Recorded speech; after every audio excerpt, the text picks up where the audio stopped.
multiracial, and I think that brings me back to the original concept of the culture and the religion, right? So if you come from a religion, culture and religion that does not encourage child-free decisions, you're likely to meet challenges along the way, because the family, the friends, the environment would, fight you. They'll say things to make you understand that this is just not an option.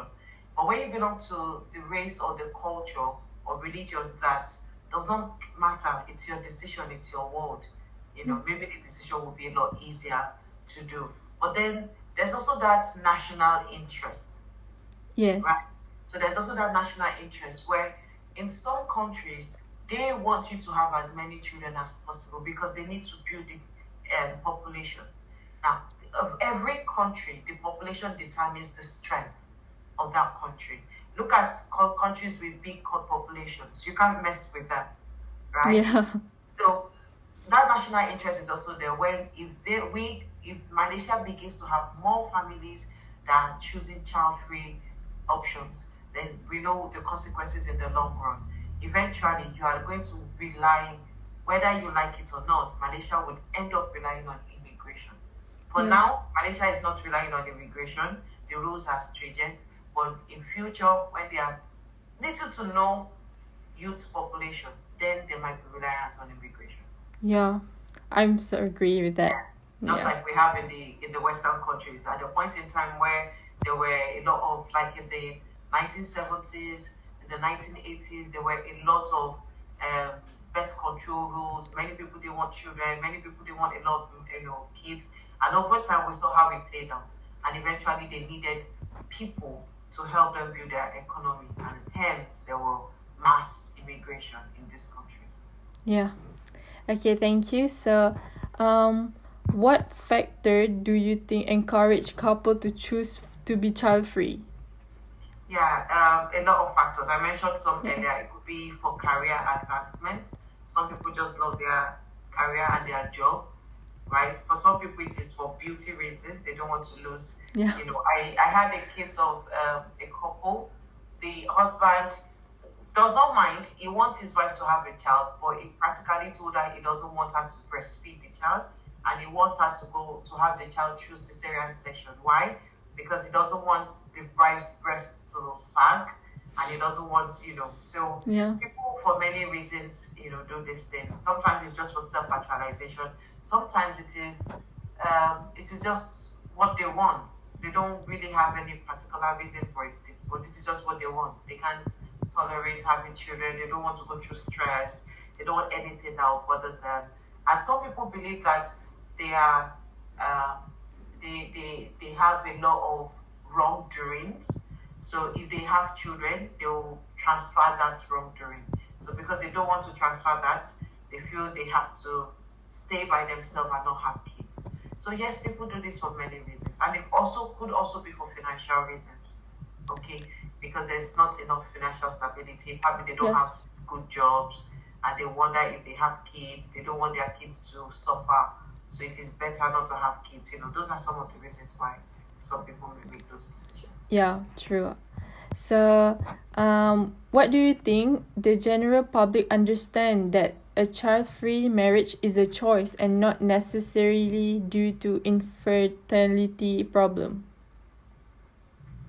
Yes, it's a choice actually. Yeah. But sometimes it is not a choice. Yeah. Sometimes some people truly want to have children, but they can't.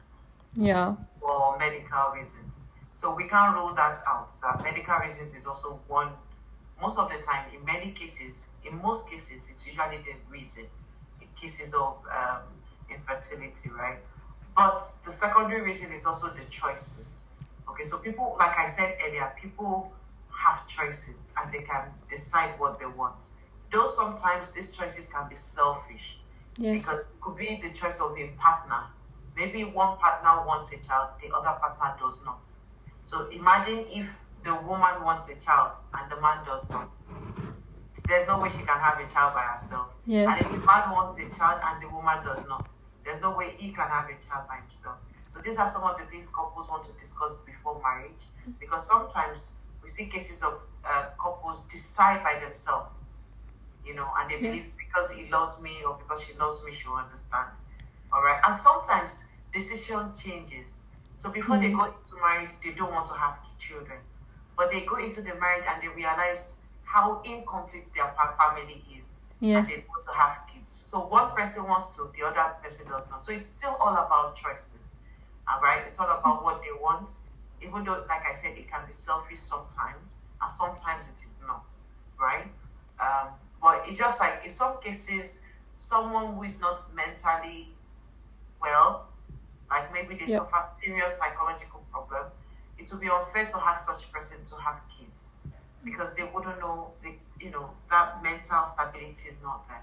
So yes, there might be good reasons for some people not to be child free, but all in all, it still goes back to their choices and infertility.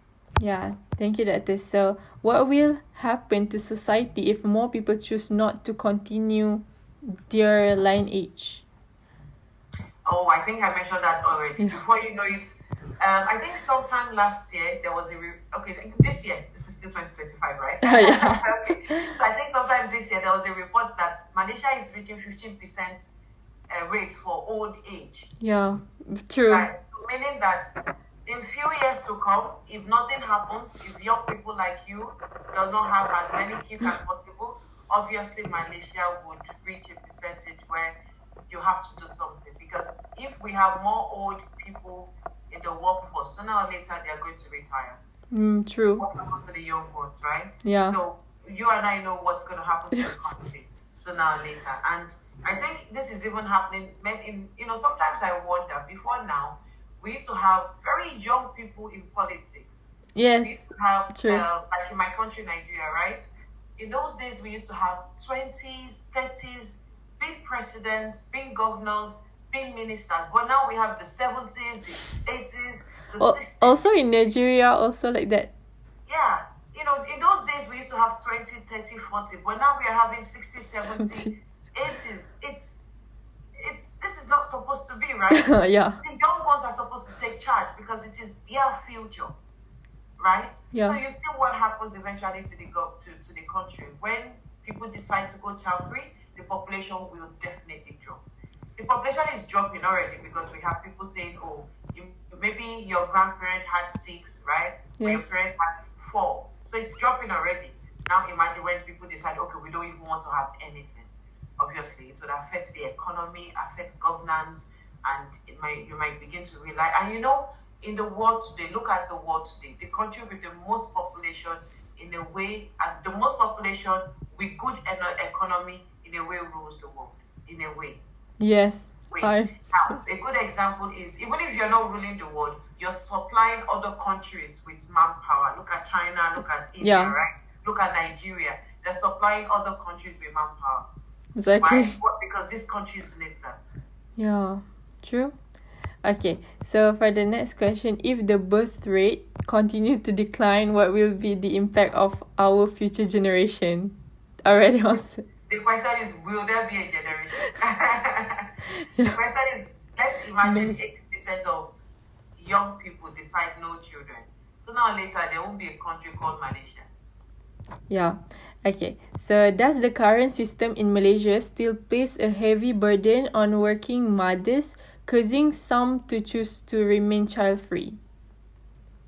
I think that's a fine question because even though no matter how much a country the government tries to help, it still boils back to the individual. Yeah. It boils back to what you define as your social role. It goes back to what you appreciate and love to do. I'm a working mom, right? I'm a mom. I have children, 3 children. But I still love to be the one to take care of my kids directly. Yes, when I need help, I will seek for help. But I feel like I bond better when I do it myself, even though it is stressful, right?